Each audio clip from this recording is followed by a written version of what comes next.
Hello, all. A reminder that we have the second Scholar open mic tonight at the pub immediately following the reading. And I hope everyone is finding your trivia teams already and coming up with competitive names. The Bird Walk will leave from right here with Jim Peters tomorrow morning at 6:15. Bake Off continues at 10 o'clock tomorrow at the Inn upstairs, and the final poetry translation workshop will be tomorrow at lunch. We have randomized and assigned meetings for Gail Hockman and Emily Forland. They are hanging back there. Please check the list and see if you're a lucky winner. The first meetings start tomorrow afternoon at 2 p.m. And now it's book raffle time.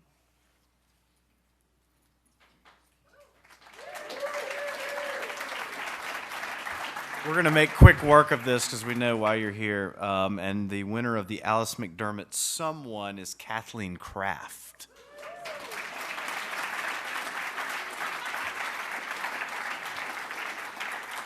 And for B.H. Fairchild's beautiful hardcover, The Blue Buick, New and Selected Poems, we have Ash Bowen.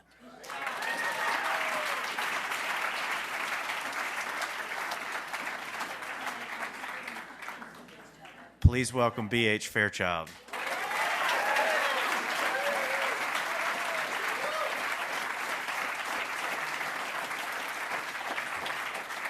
Thank you. Thank you. Man, it's hard to find this large an audience anytime, right?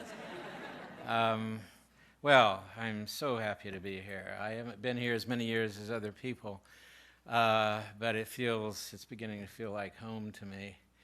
And once again, I will always do this every time I come. I don't care how tired Wyatt gets of it, but I want to thank Wyatt Prunty again for bringing me here as a fellow in 1992. It's too bad that the cliche "changed my life" has become such a popular cliche, because that's what I'm saying. It changed my life. It literally did. I would not have met the great Anthony Hecht, and I would not be reading before you right now, and I don't think I would have this either. And I just told my wife before we stepped in here tonight that not a day goes by that I do not remember how honored I am to be here. And I want to thank Megan also, who had to put up with a couple of really dumb questions from me, because I have the most ridiculous, extreme susceptibility to motion sickness you can imagine. So when I fly to give a reading someplace, I have to take a heavy dose of Dramamine, and I always say, can you bring me in a day ahead of time? One time I did give a reading right after I got off the plane, full of Dramamine, and to this day, I'm sure that they thought I was stoned during the whole reading. As a matter of fact, after I gave the reading that evening, I couldn't remember giving the reading. Yeah, so I'm so in the habit of doing that I called Megan and or somehow communicated with her that I needed to come in a day early. Didn't really, but that's what I told her. And then I forgot, and we got here, and I thought, aren't we supposed to go to Wyatt's house tonight? You know, what's wrong here? I want to thank you for giving me a great class of students. I want to especially thank you for letting me have Sydney Wade as a partner in the class. And already she saved my ass a couple of times, so I'm really indebted to that. Plus, the very first day, we were reading a student poem, and my sense of the poem is exactly the opposite of hers. And I knew it was going to be a great class then. Yeah. Well, we always say these glowing sort of things when we get up here. Nobody ever has anything snarky to say, you know. And so I thought I'd be the first one to say something snarky. And so I just want to say this. It's kind of irritating to be surrounded by poets who write better poems than I do. Okay. That shit has to stop.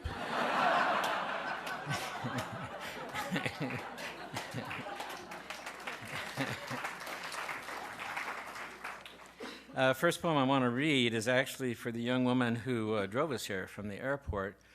We got to talking along the way. She just graduated from Sewanee. And as she talked, I realized that she really, at least her immediate future, she really had planned out the right way. I mean, she's a poet, and after how many years? 18 years of institutionalized learning. Is she going to go off to an MFA program? No. She's going to Paris. And so as she was, enthusiastically talking about her plans for Paris, it was actually making me begin to think like a 22-year-old. And so by the time we finally arrived here, I was 22 years old. And I had already thought out Paris and what that would have been like and so forth. So I just wanted to read a little short poem for her. It's actually a prose poem.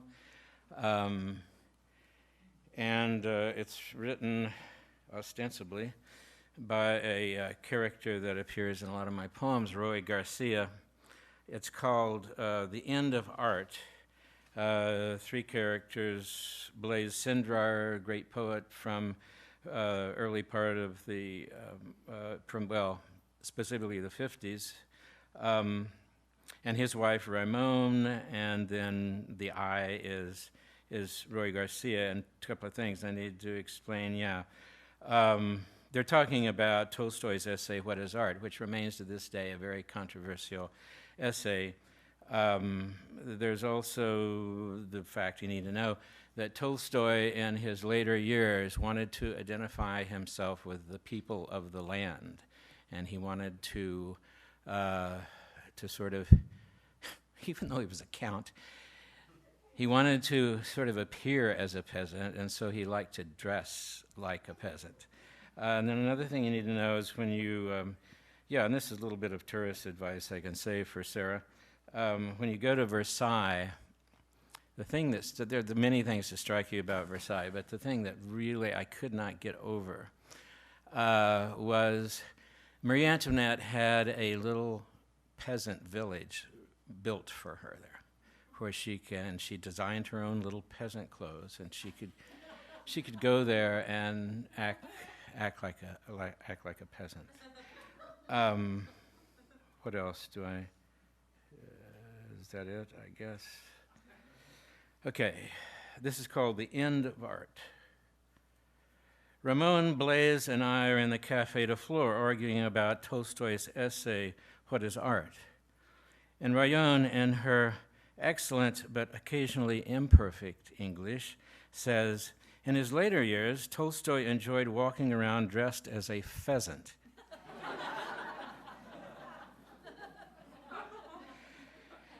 Ramon, I was wrong and you were right. There was something bird-like about him, something feathery, colorful, exotic, and rather small. He hated the art of Shakespeare and Chekhov, as all pheasants do. They have these long tail feathers. Their art is in their ass, you might say. Tolstoy wanted to forget he was a count. Like Marie Antoinette at Versailles, dressing up like a peasant in clothing of her own design and walking about in her little peasant village where there were no peasants. Real cabbage and turnips and tomatoes, but no peasants. The real peasants were at the gates, starving and crying out for food, watching Marie walking around pretending to be them. She was closer to a pheasant than a peasant. Her art was in her ass, where one might also find Tolstoy's aesthetic principles. It all makes sense now.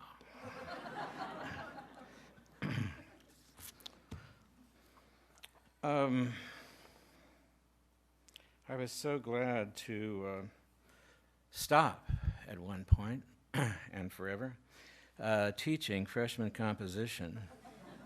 But it's amazing that I chose this poem to read tonight, because it is something that happened in a freshman comp class to me way, long time ago. And the name of the poem is The Limits of My Language, English 85B. just before the class met for the first time, a middle-aged woman walked up to me, and she had a very, very much older woman with her, and she said, "This is my mother. Is it okay if I bring her to class with me?" And I said, "Sure." She says, "But you need to know that when she is in the classroom, she thinks she's in church." Okay? I didn't think through what the implications of that were. But anyway, you may have recognized the phrase "limits of my language." It's from Wittgenstein, and the whole sentence is, "The limits of my language mean the limits of my world." That's sometimes translated as "are the limits of my world." And then the other epigraph is from John Feldsteiner, and it's simply a grammatical definition. Nouns normally serve to identify things in space, verbs to release them in time. Nouns normally serve to identify things in space, verbs to release them in time. And strewn throughout the body of the poem are little bits of old Protestant hymns. The black shawl falls from your shoulders as you rise against your daughter's tugs and whispers, and your withered mouth opens in a dry quaver like voices heard across a wind-blown field. Rock of ages, cleft for me, and my students wake to listen.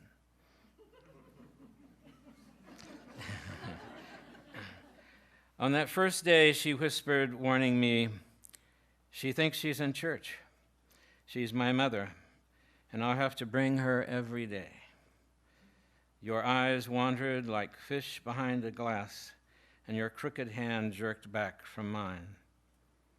So, I've become a minister to you, some fundamental backwoods screamer, redeemer of Oklahoma souls, surrounded by a choir of distant kinfolk robed in flecks of stained glass light and shade.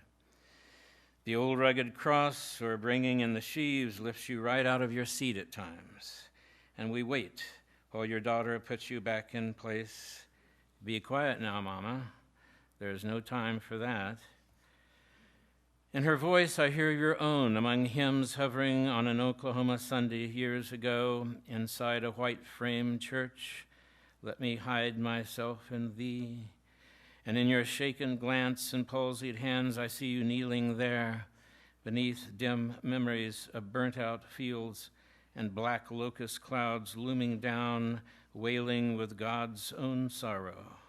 Let the water and the blood, creek floods crawling across gray moonlit ground, black hours and storm cellars between dank earth walls, from thy riven side which flowed, your mother crying, the same hymns hanging in the air like dust as you knelt there that Sunday, clump of cinquefoil in your fist, big ribboned Easter hat pulled back as the preacher man laid hands on you and promised everything: hope, happiness, the heaven of eternal being.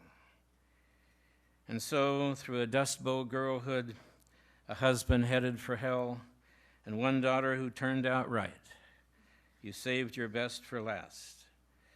Now you come into my room and take your place and stare into some space beyond these walls. Every time I take a stick of chalk, you see the wafer in my hand. Every time I write a word across the board, you see me beckon to the choir. Every time I ask, is this a verb or noun, you turn the pages of your book. And when I spread my arms for answers, you rise slowly to sing, "Amazing grace, how sweet the sound, out of time and place."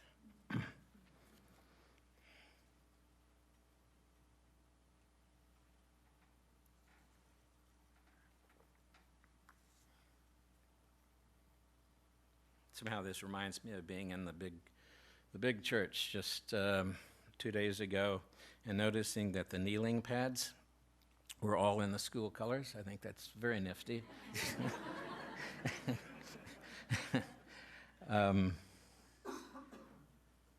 Okay. This poem is called What He Said, What She Said. For a long time, it was just what he said, and then it became what she said. This has to do with the little town in Kansas where I grew up. Actually, I used to work at the theater as an usher. Even in the little towns, they had the ushers, and they had little uniforms for them. I started working there when I was 14. I was lucky because there were two theaters, and one of them was the nice theater. That's where you took your date, right? You didn't want their parents to know that you took her to the other theater. The other theater showed all those awful B movies, but they also showed movies that I guess would be like R-rated these days or something. And it was a time when there was a French movie star named Brigitte Bardot. And when one of her movies would come, everybody that could get away with it would go see it. It would be, but you had to get there early. It would be on, for maybe 2-3 days before the Baptist minister called and had them removed. But I was always, though, kind of charmed by the thought that the Baptist minister had to get there early to see it. Right. Even then, I was a little bit cynical. Yeah.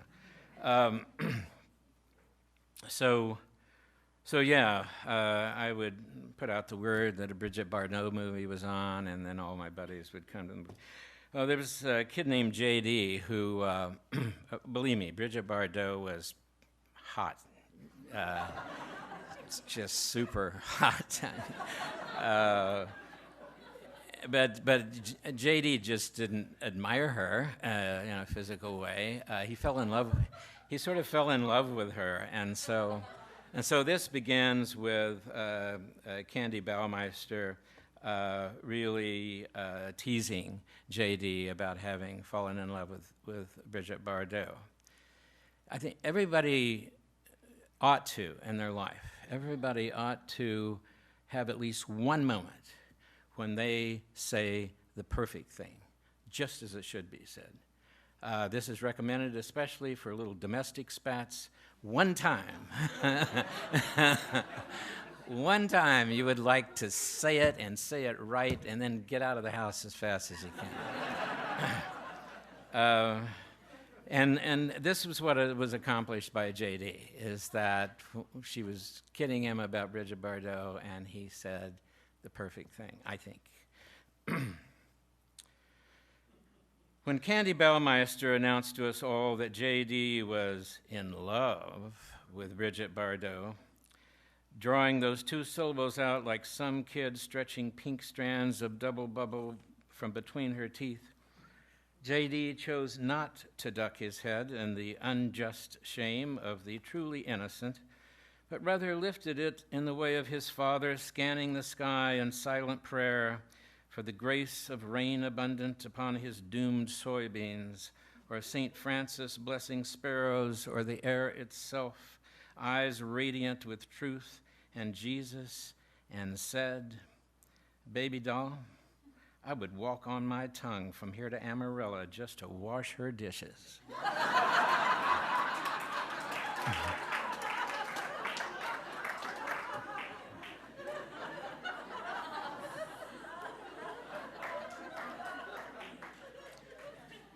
There is a time in the long affliction of our spoken lives when, among all the verbal bungling stupidity and general disorder that burden us like the ragged garment of the flesh itself, when beneath the vast and articulate shadows of the saints of language, the white dove of genius with its quick wild wings has entered our souls, our immaculate ignorance, and we are, at last, redeemed.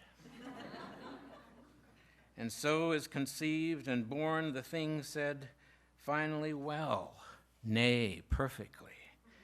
Rather like the way it issued from the thickly lipsticked mouth of Candy Baumeister when she replied, "Baby doll, I've got a sink full of dishes. Why don't you wash and I'll dry? and then we'll do it again.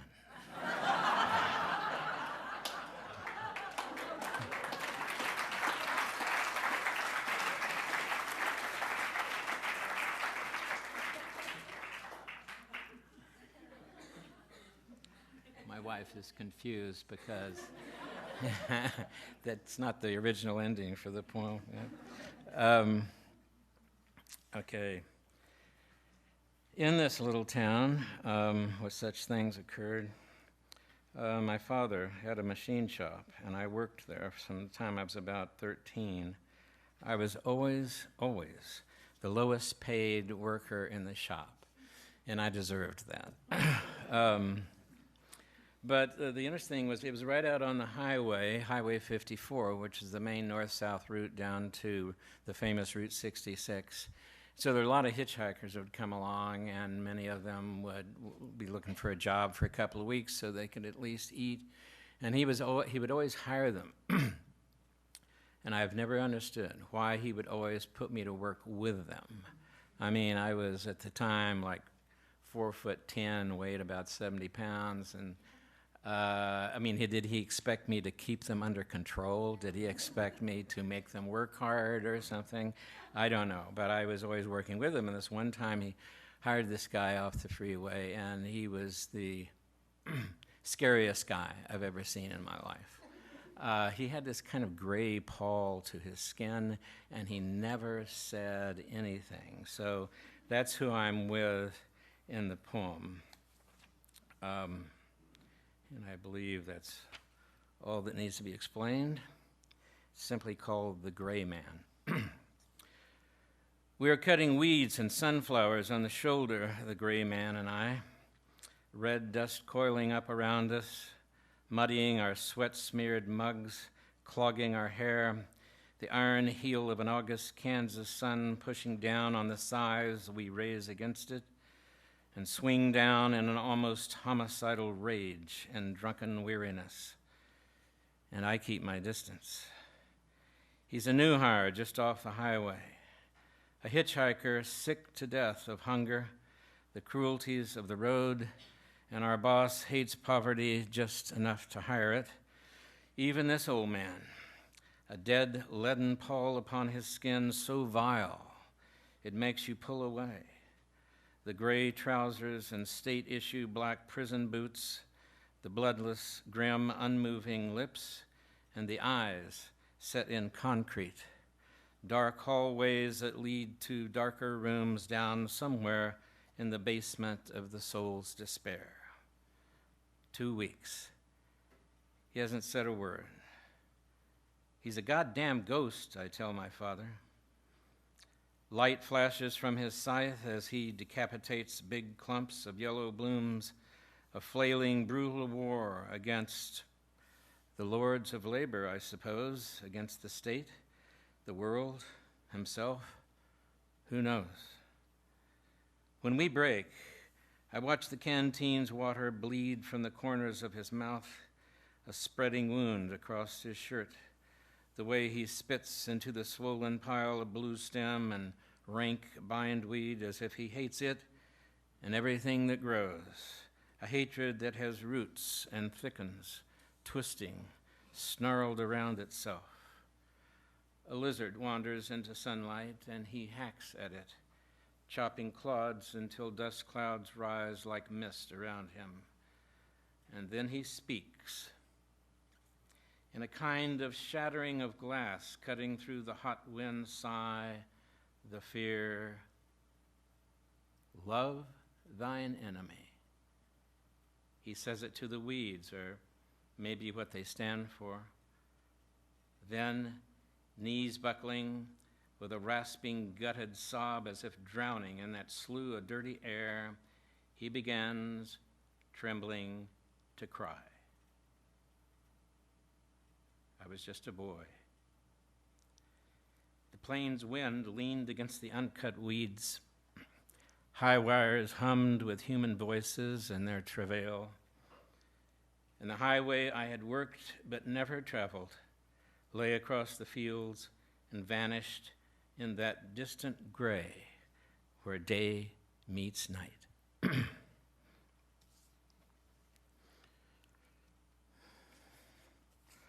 Patty and I were not long, I think, after we moved to Southern California at the Getty Museum, and we went to see Books of Hours, exhibit of Books of Hours. And there was supposed to be a docent there to talk about the Books of Hours, explain the history and so forth, and she was late. And finally she rushed in, and she was pretty young.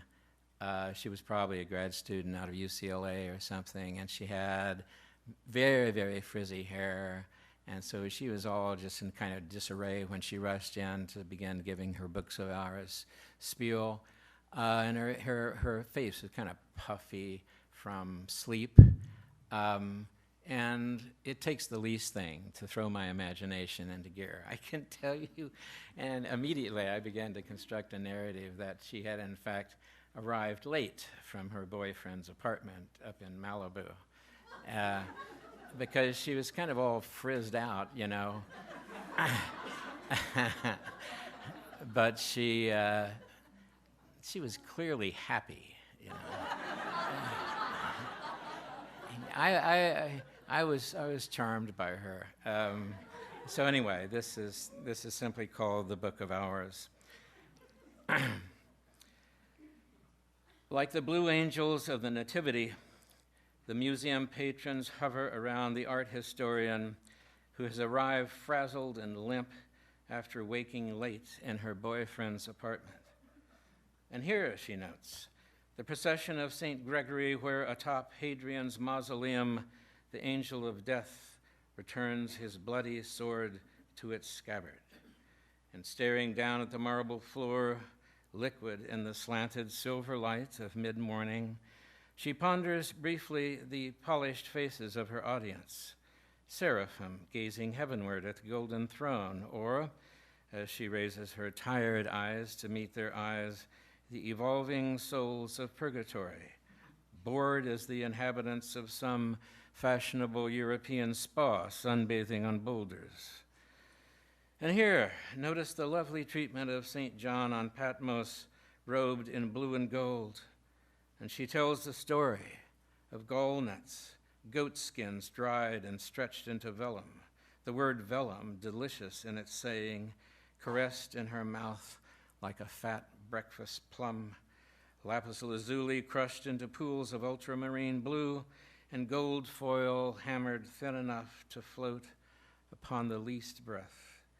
The scribes hastily scraping gold flakes into ceramic cups, curling their toes against the cold, like her lover stepping out of bed in that odd, delicate way of his, wisps of gold drifting like miniature angels onto the scriptorium's stone floor, and dog's teeth to polish the gold leaf, as transcendent in its beauty, she says, as the medieval mind conceived the soul to be.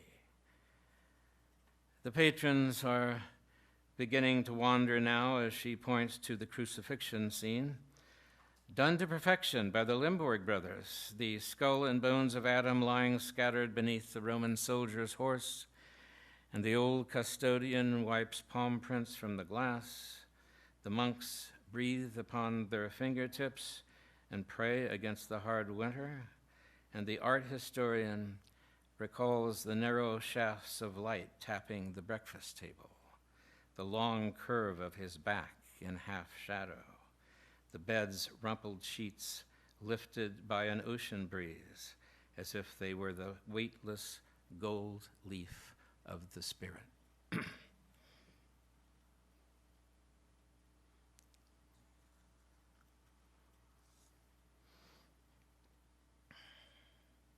Well, yes. It's time to stop talking like an educated person and read you a poem. This is a longer poem, not long enough to make you get up and leave, please. But yes, this also comes from my hometown in Kansas. It's called Rave On, after the old Buddy Holly song, Rave On. I was going to name the book Rave On, but at that time, raves were a big thing culturally, and my editor very wisely shied me away from that. It can be a little hard to believe the actual circumstances of this poem. What had happened was, it was frightfully boring in that little town, as I suppose it is in most little Midwestern towns like that. And you would go nuts for something to do. And it just happened at that time that boys, many of them my friends, had discovered they could go out to the junkyard. Boys then had the sort of natural mechanical abilities that now they have with computers. And so they could go out and buy a jalopy and, $25 for parts, a couple of nights in the garage. You can get it at least to go up to 60 or 70 miles an hour for a little while, because only a little while, because what you really want to do is roll the car. You want to roll the car while you're in it. You want to roll the car when your friends are in it. Yes. So, yeah, they were doing that. It was exciting. They'd go out on a road that had no fence line and hit 60 or 70 miles an hour, and then the driver would take the steering wheel and do it like that real fast, and the car would roll several times. It got so out of hand that they were beginning to compete who could make their car roll the most. There were a couple of broken arms out of this, but as far as I know, nobody ever got killed doing it. So that's basically what this poem is about.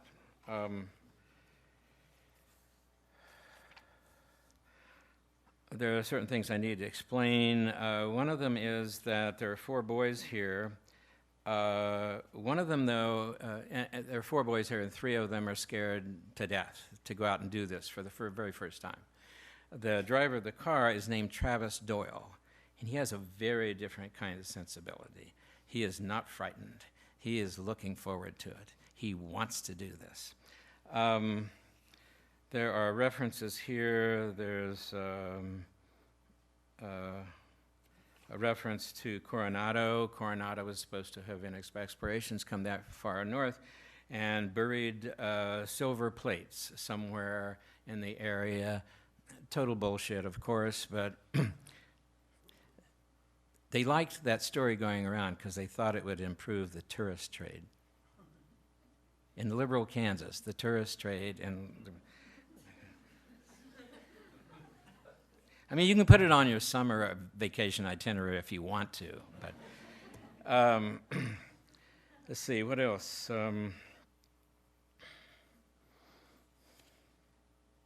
There's a reference to Red Man, which is a red man chewing tobacco. Is that all? No, I need to explain, yes. You need to know also that monasteries are not uncommon in New Mexico and Arizona, and I think that's all I need to explain. I sort of decided to select this because I was walking along with Richard Bausch, and he was telling me stories about his good friend James Dickey, and he was quoting James Dickey lines, and I really don't think this poem would have ever been written if it hadn't been for just one line from a great poem by James Dickey called Cherry Log Road. It's the last line. The last line says, "Wild to be wreckage forever." Rave on. Rumbling over Caliche with a busted muffler, radio blasting Buddy Holly over Baptist wheat fields, Travis screaming out, "Prepare ye the way of the Lord," at jackrabbits skittering beneath our headlights, the Messiah coming to Kansas in a flathead Ford with bad plates, the whole high plains holding its breath. Night is fast upon us, lo, in these the days of our youth, and we were hell on wheels, or thought we were. Boredom grows thick as maize in Kansas, heavy as drill pipe littering the racks of oil rigs where in summer boys roused about or work on combine crews north as far as Canada. The ones left back in town begin to die, dragging Main Street shit-faced on 3-2 beer and banging on the whorehouse door in Garden City where the ancient madam laughed and turned us down, since we were only boys and she knew our fathers. We sat out front spitting red man and scanned a landscape flat as Dresden. Me, Mike Luckenbill, Billy Hines, and Travis Doyle, who sang, "I'm gonna live fast, love hard, and die young." We had eaten all the life there was in Seward County, but hungry still, hauled ass to old Arcalen, the ghost town on the Cimarron, that lay in half shadow and a scattering of starlight, and its stillness was a kind of death, the last breath of whatever in our lives was ending. We had drunk there and tossed our bottles at the walls and pissed great arcs into the Kansas earth, where the dust groweth hard and the clods cleave fast together, yea, where night yawns above the river in its long, dark dream, above haggard branches of mesquite, chicken hawks scudding into the tree line, and moon glitter on caliche like the silver plates of Coronato's treasure buried all these years. But the absence of treasure, absence of whatever would return the world to the strangeness that as children we embraced and recognized as life. Rave on. Cars are cheap at Roman salvage, strewn along the fence out back where cattle graze and chew rotting fabric from the seats. $20 for spare parts and a night in the garage could make them run as far as death and stupidity required. On Johnson Road, where 2 miles of low shoulders and no fence line would take you up to 60, say, and when you flipped the wheel clockwise, you were there rolling in the belly of the whale, belly of hell, and your soul fainteth within you, for we had seen it done by Big Ed Ravenscroft, who said you would go in a boy and come out a man.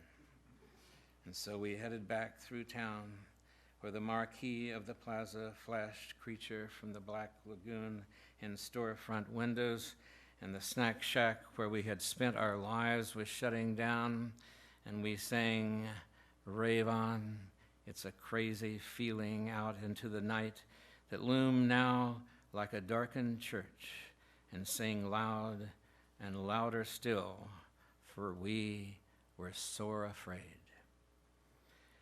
Coming up out of the long tunnel of cottonwoods that opens onto Johnson Road, Travis, with his foot stuck deep into the soul of that old Ford. "Come on, Bubba, come on," beating the dash with his fist, hair flaming back in the wind and eyes lit up by some fire in his head that I had never seen. And Mike, Iron Mike, sitting tall in back with Billy, who would pick a fight with anything that moved, but now hunched over, mumbling something like a prayer.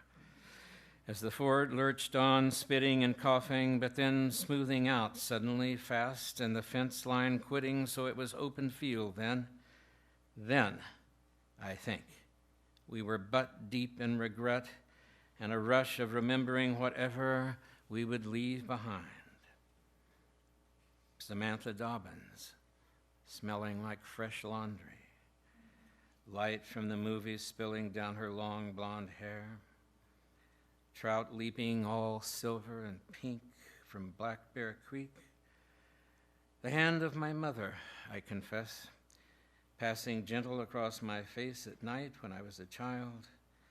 Oh, yes, it was all good now and too late, trees blurring past and Travis wild popping the wheel. Oh, too late, and the waters pass over us, the air thick as mud slams against our chests, though turning now the car in its slow turning seems almost graceful, the frame in agony, like some huge animal groaning, and when the wheels leave the ground, the engine cuts loose with a wail thin and ragged as a bandsaw cutting tin, and we are drowning breathless, heads jammed against our knees, and it's a thick, swirling, purple nightmare we cannot wake up from, for the world is turning too, and I hear Billy screaming, and then the whomp, sick crunch of glass and metal, whomp, again, back window popping loose and glass exploding, someone crying out, tink, tink of iron on iron overhead, and then at last it's over, and the quiet comes. Oh, so quiet. Somewhere the creak and grind of a pumping unit. Crickets. The tall grass sifting the wind in a mass of whispers that I know I'll be hearing when I die. And so we crawled trembling from doors and windows, born out of rage and boredom, into weed-choked fields barren as Golgotha. Blood raked the side of Travis's face, grinning, rapt, ecstatic. Mike's arm was hanging down like a broken curtain rod. Billy kneeled, stunned, listening as we all did to the rustling silence and the spinning wheels in their sad, manic song as the Ford's high beams hurled their crossed poles of light forever out into the deep and future darkness. Rave on. Well, I survived. We all did. And then came the long surrender, the long, slow drifting down like young hawks riding on the purest, thinnest air, the very palm of God holding them aloft so close to something hidden there. And then the letting go, the fluttering descent, claws spread wide against the world, and we become, at last, our fathers, and do not know ourselves, and therefore no longer know each other.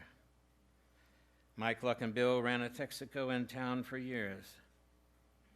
Billy Hines survived a cruel divorce, remarried, and then took to drink. But finally, last week, I found this house in Arizona where the brothers take new names and keep a vow of silence and make a quiet place for any weary or lost passenger of earth whose unquiet life has brought him there. And so, after Vespers, I sat across the table from men who had not surrendered to the world. And one of them looked at me and looked into me. And I'm telling you, there was a fire in his head, and his eyes were coming fast down a Caliche road, and I knew this man, and his name was Travis Doyle.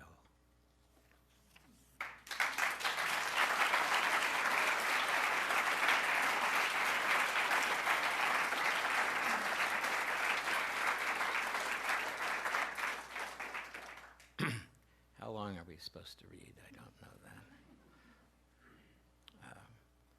Am I supposed to be done now?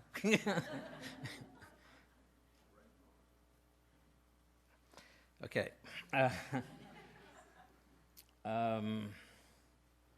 Yes, we might as well stay with these pathetic redneck kids here. Yes, and I didn't write down the page number for that one.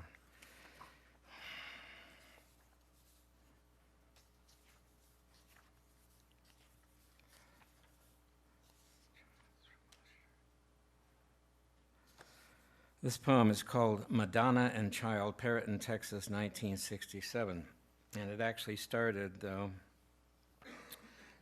in the Baroque room painting, rooms of painting at the Metropolitan Art Museum. When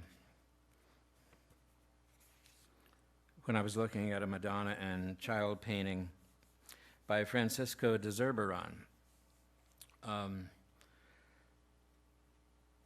One thing that you need to know is that during the Renaissance, it was very common for a painter, once he had achieved reputation, to have a school.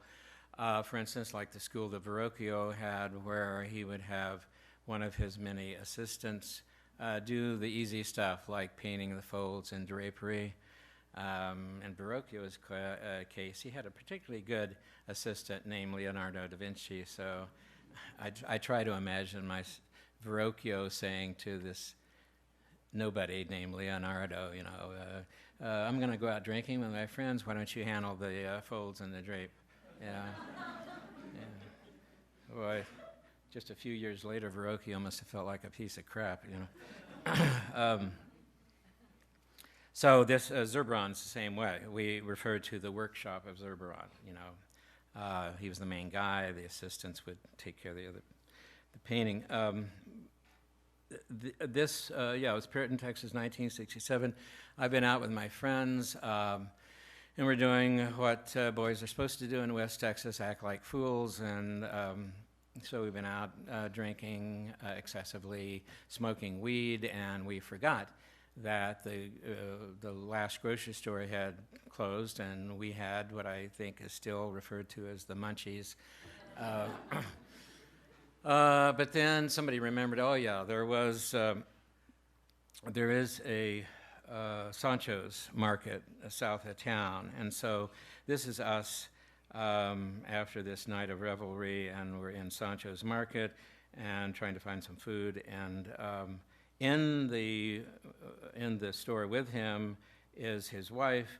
Behind don't have a cash register there, it was just a metal box, and also his daughter Rosa, who has a baby, and the baby is really loud, just really wailing when we're in there.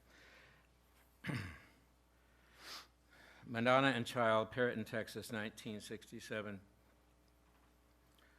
A litter of pickups nose into Sancho's market south of town late Friday night, rinsed in waves of pink neon and samba music from some station in Del Rio spilling out across the highway. Sancho's wife dances alone behind the cash box, while her daughter, Rosa, tries to quiet her baby, whose squalls rip through the store like a weed cutter shredding the souls of the carnal, the appetitious, indeed the truly depraved, as we, in our grievous late-night stupor and post-marijuana hunger, curse the cookie selection and all its brethren. And Al yells at Lino, lost among the chips, beef jerky, string cheese, bananas, for Christ's sakes, that if he doesn't stop now and forever telling okie jokes, he will shoot his dog, who can't hunt anyway, so what the hell? But the kid is unreal. A cry ascending to a shriek, then a kind of rasping roar, the harangue of the gods, sirens cleaving the air, gangs of crazed locusts or gigantic wasps that whine and ding our ears until the air begins to throb around us, and a six-pack of long necks rattles like snakes in my hand. And then poor Rosa is kissing its forehead, baby riding her knee like a little boat lost at sea. And old Sancho can't take it either. Hands over his ears, Dios mío, ya basta, Dios mío. So Rosa opens her blouse, though we don't look, and then we do. The baby sucking away, plump cheeks pumping, billowing sails of the Santa Maria in a high wind. The great suck of the infinite, making that little nick-nick sound. Rosa smiling down, then Sancho turns off the radio, and we all just stand there in the light and shadow of a flickering fluorescent bulb, holding our sad little baskets full of crap.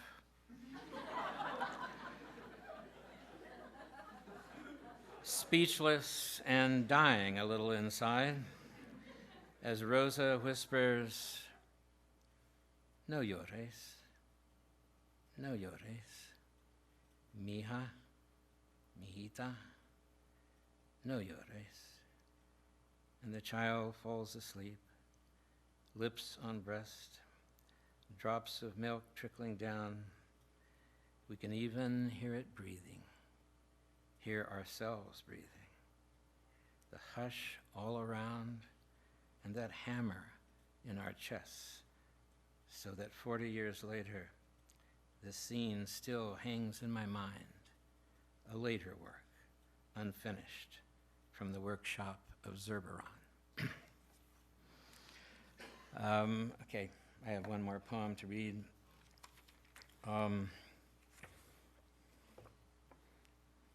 It's a crude, kind of low-rent, vulgar poem. And I think you'll like it.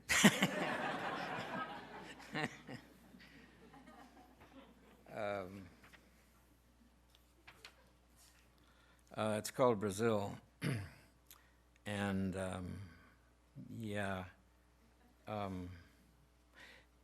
in the summer in that town, the lucky boys were the ones that got jobs on combine crews that would go up north through all the plain states up into Canada, and they would have a great time and adventures and be able to come back, talk about how they got drunk and vomited on themselves, and how they got in a fight with one of the locals and beat the crap out of him. The first part of that would be true. The second part would be a lie. But they had the great jobs, and we had to stay back in town. And if you spent the whole summer in that town, you would just go crazy. And some boys, though, would go crazy before the others did, and they would do crazy stuff, which would keep us sane. And we would still have our minds when school started then, after the end of the summer. And I wanted to write a poem that would be a kind of homage to these crazy guys who did these crazy sorts of things. I wish I didn't have to explain it, because you would totally get it if you read the poem. If you play the horses at all, you know that the trifecta, where you pick the exact order in which the first three horses, is a really stupid bet. And I should know. I mean, the odds are way long, you know, but they're against you. The other thing is, my friends and I had decided that before we finished high school, a really valuable and intelligent thing that we could do would be to attend to a neon sign that hung out over our little main street. And it was a sign that simply said, neon sign simply said Freeman Glass. And we were going to knock the middle letters out of Freeman Glass. I usually allow some time for people to do the numbers on that.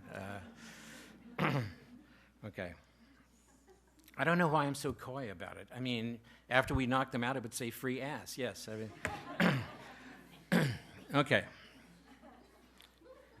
And again, I want to say how thankful I am for being invited back again this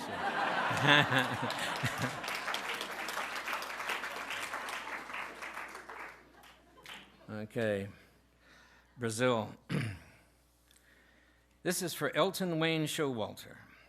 Redneck surrealist who, drunk one Friday night, tried to hold up the local 7-Eleven with a caulking gun.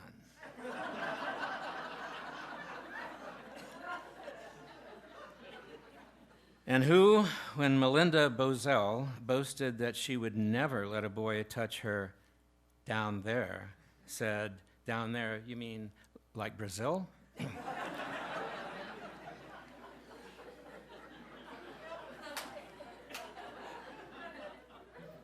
Actually, I read this at a church, at a church school, right? And one of the young women came up afterward and said, "You know, we always called it South America."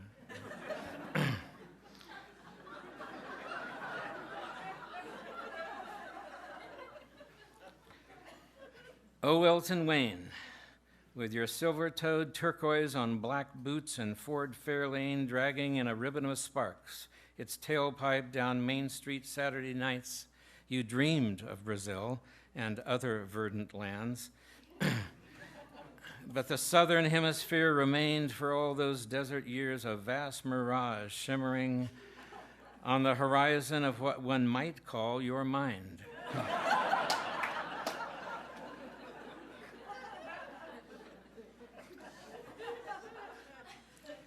Following that one ugly night at the snack shack when, drunk again, you peed on your steaming radiator to cool it down and awoke at the hospital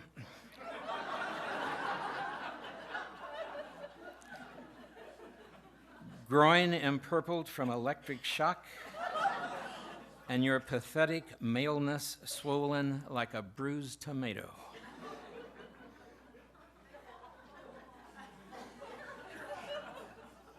You dumb bastard.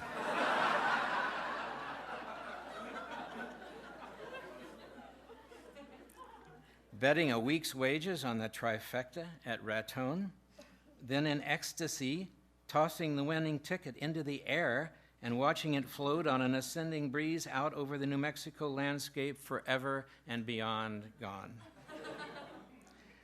The tears came down, but the spirit rose late on Sunday night on a stepladder, knocking the middle letters from Freeman glass to announce unlimited sexual opportunities in purple neon. For all your friends driving Kansas Avenue as we did each night, lonely and boredom-racked and hungering for someone like you, Elton Wayne, brilliantly at war in that flat, treeless county against maturity, right thinking, and indeed intelligence in all its bland local guises, so that now, reading the announcement in the hometown paper of your late marriage to Melinda Bozell, with a brief honeymoon at the Motel 6 in Junction City, I know that you have finally arrived in Brazil. And the Kansas that surrounds you is an endless sea of possibility, genius, love. Thank you.